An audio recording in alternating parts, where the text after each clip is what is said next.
Bible को इतना पढ़ो, इतना मनन करो कि अगर आपके हाथ में बाइबल ना हो तो भी वो आपके अंदर खुली हुई है। Be a strong Christian. कहां स्ट्रॉन्ग बनना है brother? Mentally.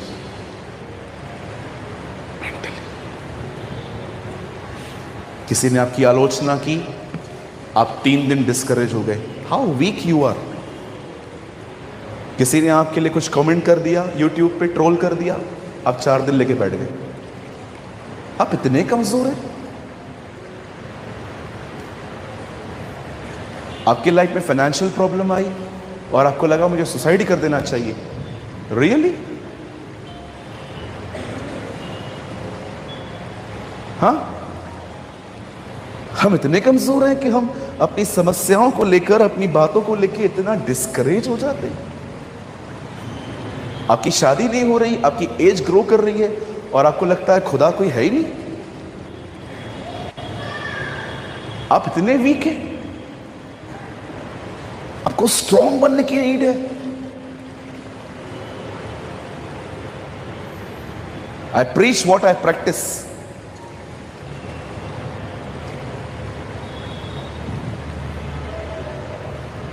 You need to be a strong man and woman of God. Problem हमको हिलाएंगी। अरे मैंने बहुत बचपन में प्रॉब्लम्स देखी हैं।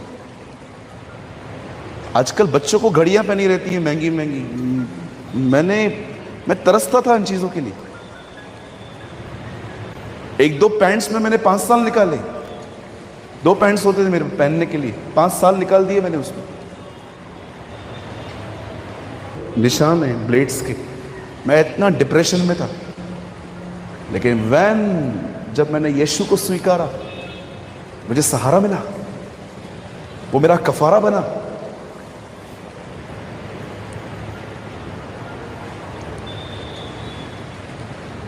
A.W. टोजर, आप जानते हो? वो एक लाइन के ऊपर 8-8 घंटे मनन करते थे। वो बाइबल की एक आयत को 8-8 घंटे मनन करते थे। Read his biography.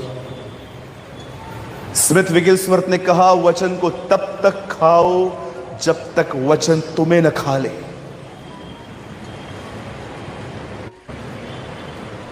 Pandita Ramabai, do you know? कभी आपने सोचा, आपसे पहले जो लोग जिनके कंधों पे आज हम खड़े हैं, मैं आपको ऑनेस्टली कहता हूं, मैं संतों के कंधों पे खड़ा हूं आज। वो स्ट्रॉन्ग शोल्डर्स पे खड़ा हूं मैं आज। मेरे सामने कुछ लोग ऐसी जिंदगी जी के गए, ये मुझे चैलेंज करता है यार, वो भी हमारी तरह ही थे। उनके पास कोई अलग कुछ बदन नहीं था, मेरी तरह ही वो माँ के पेट से जन्मे थे, लेकिन मैंने देखा वो मजबूत क्यों थे, क्योंकि उन्होंने अपने जिंदगियों में कुछ चुनाव किए थे।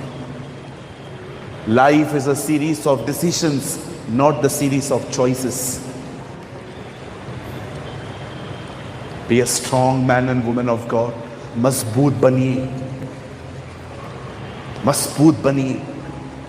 परमेश्वर के वर्ड को मेडिटेट करो प्रतिदिन। जितना आप इसे मनन करेंगे, ये आपकी जिंदगी का हिस्सा बन जाएगा। आप देखो, मैं आज आपको एक छोटी सी बात कहकर खत्म कर रहा हूं। आप है ना पूरा हफ्ता चीज खाओ और जाके फिर वजन चेक करवाओ। आपको पता चलेगा आपका वेट बढ़ चुका है। जो आपने खाया, अब वो आपकी जिंदगी, आपके बॉडी का एक हिस्सा बन चुका है। यीशु ने कहा, मैं जीवन की रोटी हूं। जानते हो उसने ऐसा क्यों कहा? ताकि तुम इसे खाओ और अपनी जिंदगी का एक हिस्सा बनाओ। I am the bread of life. इसे खाओ, इसे अपनी जिंदगी का एक हिस्सा बनाओ।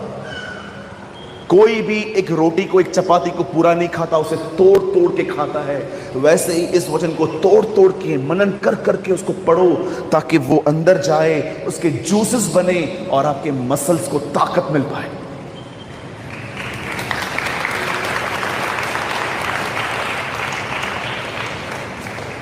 एक जाने से पहले हारा, एक जाने से पहले जीत चुका था, क्योंकि उसका फोकस परमेश्वर था। शाऊल ये सोच रहा था मैं कैसे बचूंगा, दाऊद ये सोच रहा था ये खुदा से कैसे बचेगा। आमीन, बोलो यीशु मसीह की। तो प्लीज लेजीनेस से बाहर आइए। यंग पीपल, आपको बहुत बाइबल पढ़नी है। मैं जब नया नया प्रभु में आया, मेरी जॉब चली गई थी, मेरी नौकरी चली गई सच बोलने की वजह से। मेरे बॉस ने दुनिया भर से पैसे लेके रखे थे। जब भी फोन आता तो वो मुझे बोलते, बोल मैं नहीं हूं। मैंने बोला मैं क्यों बोलूं, आप बोलो ना, आपने पैसे लिए हैं। उन्होंने बोला क्यों, झूठ क्यों नहीं बोलेगा। मैंने कहा मैं मसीह हूं, मैं झूठ क्यों बोलूं, मसीह लोग झूठ नहीं बोलते। मैंने बोला जो झूठ बोले वो मसीह है ही नहीं, फिर क्या करेगा अभी। मैंने बोला मैं झूठ नहीं बोलूंगा, आप देखो। मैंने काउंटर छोड़ दिया था, मैं काउंटर पे खड़ा होता था। मैंने कहा नहीं, वहां पर बाइंग और सेलिंग में बहुत झूठ बोलना पड़ता है, मैं पीछे गोडाउन देखूंगा। फिर उन्होंने बोला ठीक है तुम घर जाओ। मैं घर पे आया, दरवाजा खुला, मेरी मम्मी सामने। 2:30 बजे घर पे आया है। मैंने बोला माँ जॉब गई। 2.5 साल में घर पे बैठा था, मेरे पास काम नहीं था, घर पे जरूरत थी पैसों की। 2.5 साल घर पे बैठा था। उन 2.5 सालों में मैंने प्रतिदिन 18-19 घंटे बाइबल पढ़ी, हर दिन।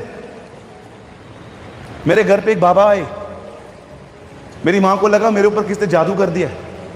सारा दिन काला किताब लेके बैठा रहता है, ये पता नहीं क्या करता रहता है। फिर हमारे घर पे कोई आए, उन्होंने कहा क्या है ये सब, बहुत कुछ बोला उन्होंने मुझे। बाद में उन्होंने बोला बोलता क्यों नहीं कुछ तू। मैंने बोला मैं बोलूं तुझे अच्छा नहीं लगेगा। बोला बोल, फिर भी बोल। मैंने कहा तू भी प्रभु में आएगा। अरे कहां जाएगा, उसे छोड़ कोई खुदा ही नहीं है।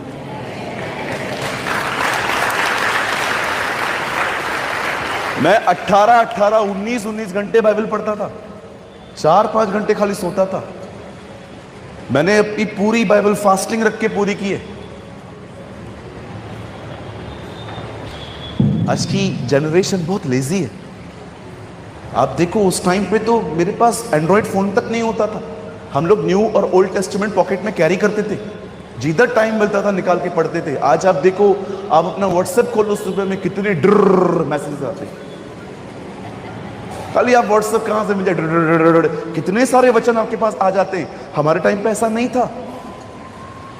मैं जब प्रभु में आया था आज से 17 साल पहले, उन दिनों में हमारे पास फोन ऐसे नहीं होते थे, इतने ऐप्स भरे हुए।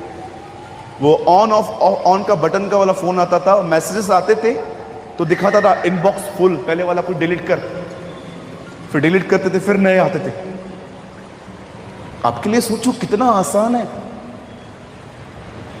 जरा सोचो, पॉल के टाइम पे ना फेसबुक था ना व्हाट्सएप था, तब उसने पूरी दुनिया हिला दी थी। अगर आज उसको ये सब मिल जाए, पता नहीं क्या कर देता वो।